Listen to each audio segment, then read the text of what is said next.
kind of stands for the individuals that just go after it, that just, they have a dream, they have passion, they have any sense of like self-drive, and they just fucking go.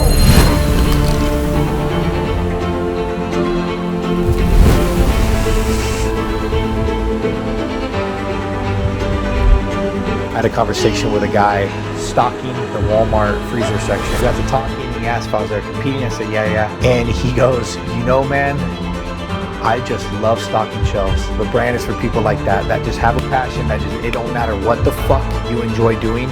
If you're chasing a dream, if you're living through your passion, if you're self-motivated, self-driven to be a better fucking human being, then this is what that brand stands for. You're gonna go out, you're gonna fucking earn it. No one can tell you no. No one can get in your fucking way. You being able to drive yourself through a fucking wall to achieve whatever your mind is set to. I've been at this for 10 years trying to be a bodybuilder, and I've never once given into the losing, given into like, hey, you're fucking fat in the off season, given into like any outside criticism, and now I'm a fucking professional.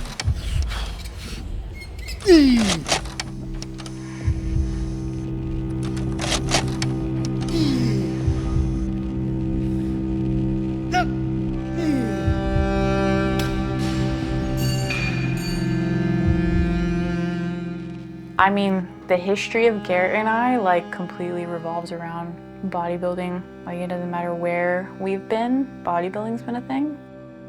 Garrett, if he's not competing, he gets in that little bah-humbug state. He's very consistent, but he also doesn't overthink, which is a problem for me. So just the idea of being able to do hard stuff consistently, but not sweating the small little things, I think that's what's really impressive about Garrett. Got into bodybuilding, I'd like to say when I was 21. I was an athlete in high school, did not quite make the cut going to college, and kind of got a little out of shape. I went from 200 when I graduated high school to 250 pounds, not bodybuilder.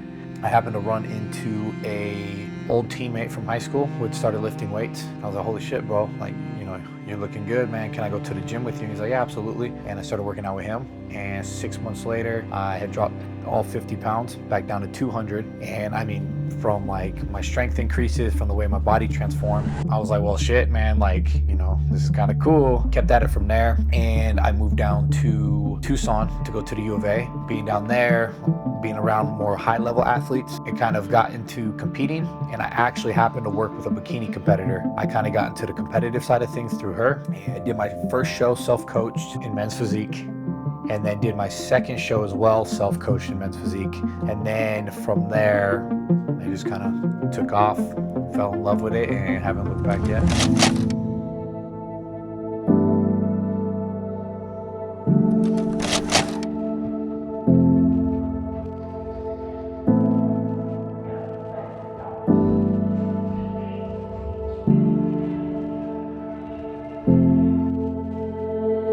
And I went to USA's that year, and I ended up taking 5th in my classic physique class. And that's kind of where it was like, okay, I'm not fully conditioned. I literally just got off of a year-long deployment. I'm taking 5th at a pro qualifier. Maybe I can turn this into something. Havana also was like, hey, you know, I think you need to be in a better environment. You need to be with a better coach. So that's when me and Ben started working that November time frame. So November 2021. We did a small off season, kind of got, you know, used to working with each other, and started prep that summer for the Amateur Olympia. We went straight into the Amateur O, took 3rd in classic physique. 10 weeks later, we went to the Arnold. Next athlete, number 58, Garrett Firestone.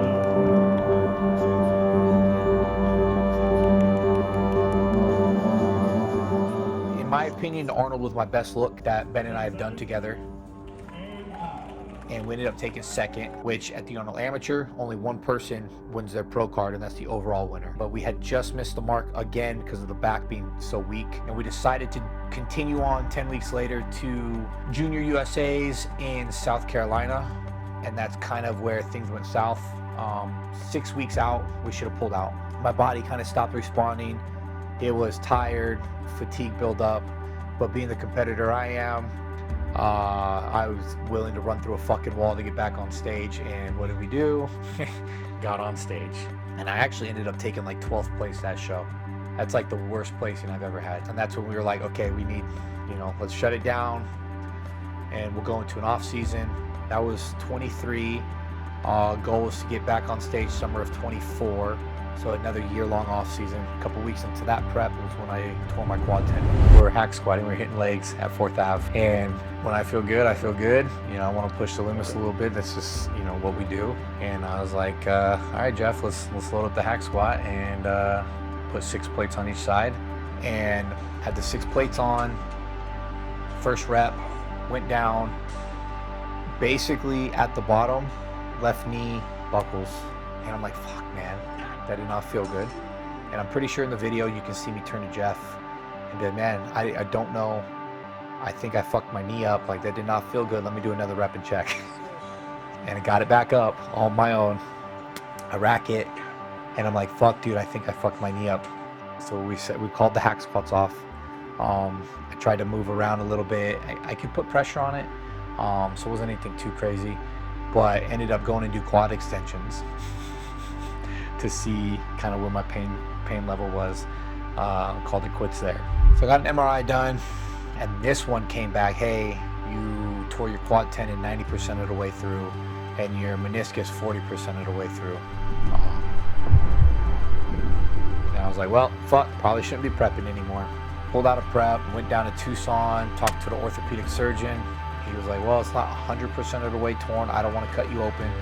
However, we started improving PRP, and I was like, absolutely, I knew it from bodybuilding. The PRP is protein-rich plasma. They drew 12 cc's of blood from my arm, put it in a centrifuge, right? Spin it really fast, separate the blood and the plasma, take the plasma, put that in it was like 3 cc's worth of plasma, and injected it directly into my knee. And then I went to physical therapy twice a week for the next 5 months or so.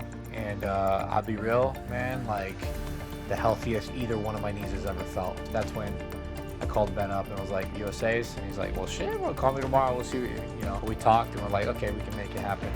I ended up having to push my off season to 2025, right?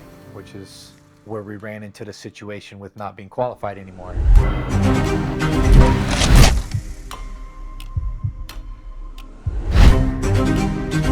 Started prep for USA's knowing we had to requalify because of the time frame. Qualifier came up 4 weeks before USA's, which was the Dennis James Classic in Phoenix. I weighed in at 231 with clothes on, which put me in the super heavyweight class. However, what they decided to do was put supers and heavyweights together into one class. And I was not lean enough to compete with some of the guys in heavyweights. I ended up taking 4th in heavyweights. There's 2 types of losing to me, right? There's losing and then there's being defeated. And I'm cool being defeated because that means I was beat by someone superior to me. Losing is me not showing up at my best. All right, so I lost at the Dennis James Classic, knowing I did not show up at my best. So going into the Phoenix Iron Games, it was not only to qualify, but it was to build my confidence level back up, moving into USA's and kind of making sure that we can hit the mark where we know, you know, what Ben and I are capable of achieving.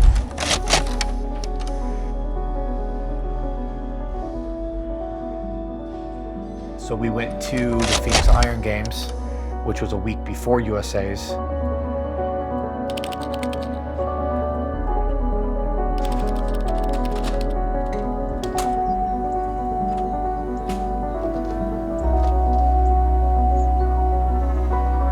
Time to go get my last coat on of tan, my dark coat, and then get some coffee, and then get a meal in.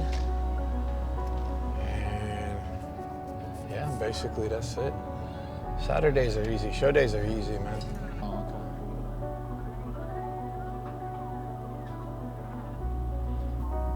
I just want to verify that the show does start at fucking 10.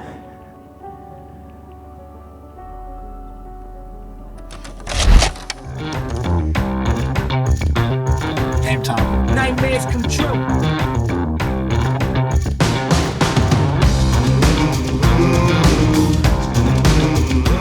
We competed solely in heavyweight. I made heavyweight on the dot. Was pretty confident after prejudging that I'd won, not just my class, but the show.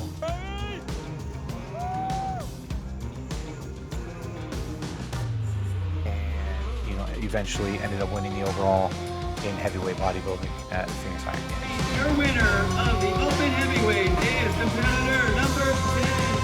Let's go, Garrett!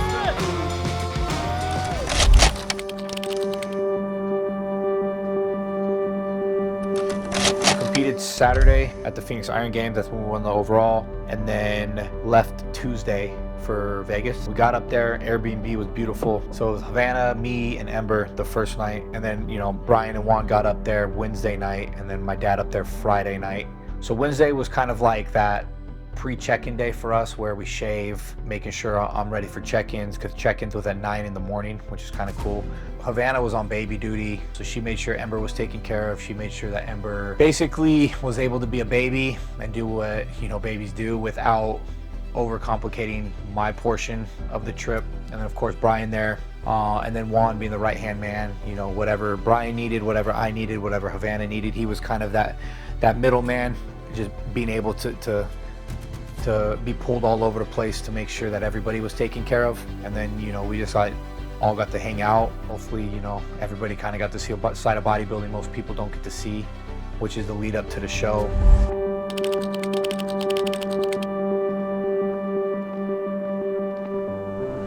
And then Thursday's check-in, super easy outside of the athlete meeting, right? But we went, got heighted in, 6 1/4, made weight for Classic Class D. Went through the athlete meeting. You as well. Do you mind if I get a picture? Not at all, not at all. The supporter overall winner. Of course. You did the hard work. Now it's Yeah, exactly. Appreciate you guys. How you doing? Good. How are you doing? Good, good. Thank you. Thank you. Thank you. Now to get full as fuck. This here, let me tell you, because I checked in with body. Listen, I just checked in for bodybuilding. There's some big motherfuckers here. No, I know. But I snuck into Class D Classic, so I'll be in Classic. All right, y'all. We'll see you tomorrow. Later. And then, yeah, from there it was game time.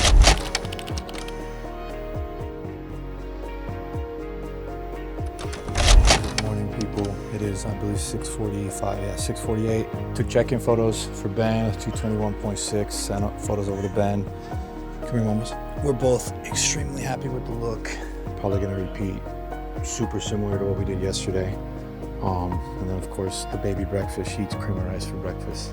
Baby comes first, but one more day to hang out. I'm gonna stay off my feet a lot more today, hopefully, fingers crossed, right? And that way we can just let the food do what it needs to do, dry out just a touch more. My glutes are striated through the inner now. Miss Ma'am, I'm doing some things.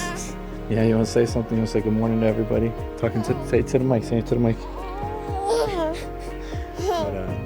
I don't know. I think I'm already in my head of top 5. First call out for both even heavyweights and classic, and then that's all you can ask for at a show like this, right up pro qualifier. You just want a top 5, so you get a look, and you battle for the 2 pro card spots here at USA. So we'll see. We're kind of just hanging out at this point, turning the brain off and coasting into tomorrow.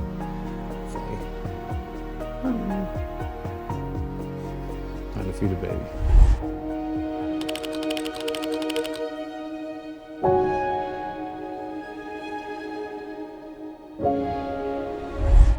We are officially show day. It is 6:13 to be exact. We are going to get some photos over to Ben, get my weight, head over to the venue, get my last coat of tan on. That's at 6:40, so we gotta speed up this process a little bit. Gonna get hydrated this morning, a little bit of water, a little bit of sodium, get some coffee in, and then we will look at maybe getting one meal in. Just something light, maybe a little bit more water, but I think I'm really kind of spot on this morning, so we really don't want to change much. Just slight touch up, and then we'll get after. We have probably 3.5 hours before we're on stage, so just landing the plane as smooth as possible at this point.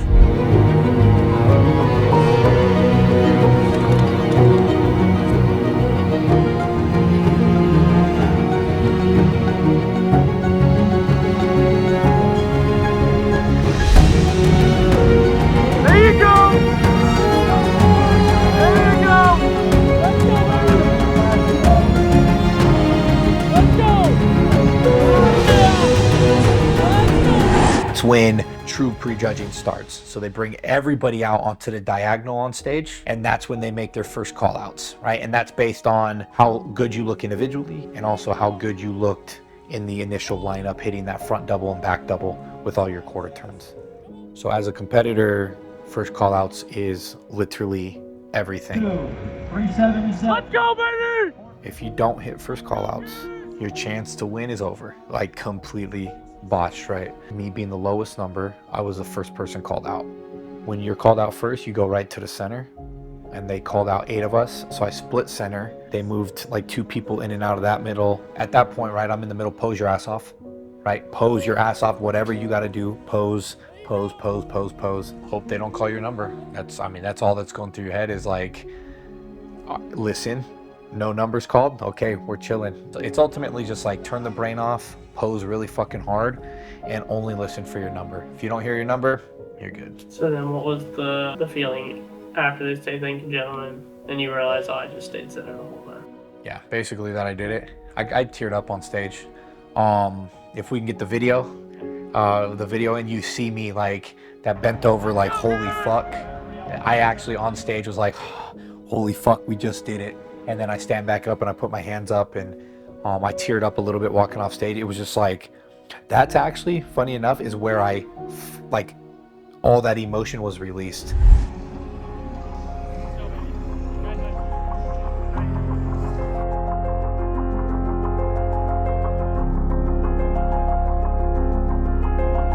Yeah, going into finals, I thought I'd won. So for me, it was like, okay, how much better can we get for the overall comparisons? Because I wanted the overall trophy. So, I mean, as locked in is like, hey, we're about to go win this whole fucking show. I had a couple people in the audience that were kind of like, oh man, you fucking, you killed it, you looked phenomenal. Did my individual routine. Of course, they put all top five on the diagonal, and they called, 5th, 4th, and at that point, kind of in my head, I'm like, okay, as long as I'm not the next number called, I just turned pro. They call 3rd, I'm like, holy shit, I just turned pro. But I was not expecting to be called 2nd. So when they called my number, I didn't quite hear it. It was kind of hard to hear where we were, but 2, and he was really fast, which I didn't quite appreciate, but yeah, he called my number, and I did not, I guess, fully catch it until he said my name, and I was actually kind of confused. I didn't know if he had called the other guy's number and then me for the winner, but I just assumed it was me in 2nd because the other guy hadn't moved yet. So I was like, okay, it's probably me in 2nd. Either way, we got the pro card. It just wasn't quite what I expected. I'm sure it wasn't quite what some people expected in terms of the class, but the guy looked good, right? And I'm not a judge. He got straight 1s, I got straight 2s. That's not for me to question, because I'm not the one sitting there unbiased, right? I'm super fucking biased towards myself. Win or lose, right? Me and Prop talked backstage. He said, listen, bro, I know, as a competitor, the overall is what you want. He said, you got your card either way. Now it's what you do with it. So I don't know if I fully appreciated the moment like I wish I would have. Looking back on it, I wish it would have been more like of a celebratory, and I think that kind of had to play in like my post show as well, where I didn't really want to celebrate because I didn't win. Because in my head, winning is winning the class. In my head, winning is winning the overall. However, since then, I've realized after talking to a couple people, some professionals in the sports psychology field, that it was the build up to the pro card that mattered, not in that moment winning the pro card or winning the class, that I'm a professional regardless. So I've been able to kind of like, okay, I'm now a professional. Anything I do moving forward is for money, right? It's the business side of things. I'm going to compete for fun because I love doing this shit, but now there's a reward at the end of, there's gold at the end of the rainbow now, babies. I just wish in that moment I had more of an understanding about that, just because when I got off stage, it was super, seeing the excitement in everybody's faces, and like I could tell the way Havana felt, that like was such a sigh of relief for her as well, because my dream is her dream. I just wish my ability to like feel the joy that everybody else seemed to have for me was a lot higher, but I was stuck in that limbo of, well, I turned pro, but I wasn't good enough to win. And it's like, do I really deserve the card at this point? Right, where some people compete at these shows specifically because you can turn pro in second. I've always chosen harder shows. And now that the dust has settled, I mean, it's like, I still haven't really celebrated. I've relaxed a little bit more, but I think, you know, when we finally get a full-blown celebration of like, holy shit, this is real, you know, that's kind of, yeah. I'm Garrett Firestone, an IFBB professional.